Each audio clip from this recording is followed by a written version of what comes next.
প্রভুর কাজে আছি, প্রভুর সেবাতে আছি।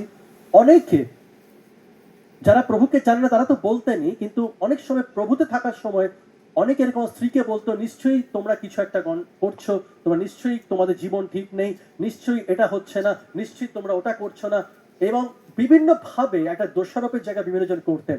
আর আমার স্ত্রী খুব ভেঙে পড়তেন, কারণ তার কাছে এই জিনিসটা খুব লজ্জার। কারণ আমাদের সমাজে এখনো এরকম পরিস্থিতিগুলোতে একজন স্ত্রীকেই দোষারোপ করা হয়, একটা স্ত্রীকেই দোষারোপ করা হয় যে তারই দোষ, তার জন্যই সন্তান হচ্ছে না, এবং অনেক ক্ষেত্রে তাকে অনেক কিছুর মধ্যে যেতে হয়েছে। এবং আমরা দেখেছিলাম সেই সময় যে অনেক প্রকৃত অনেক দাসদাস্য ঈশ্বরের লোকেরাও তারা এরকম ভাবে একটা বিচারকে পাস করে দিতেন। তারা মনে করতো যেন আমাদের জীবনে আমরা কোনো পাপ করেছি, যার কারণে ঈশ্বর আমাদেরকে সন্তান দেয়নি। আমি তাদের বিরুদ্ধে কোনো খারাপ কোনো অভিযোগ দিচ্ছি না, আমি তাদেরকে ক্ষমা করেছি, ভালোবেসেছি, তাদের সাথে সুন্দর সম্পর্ক এখন রয়েছে।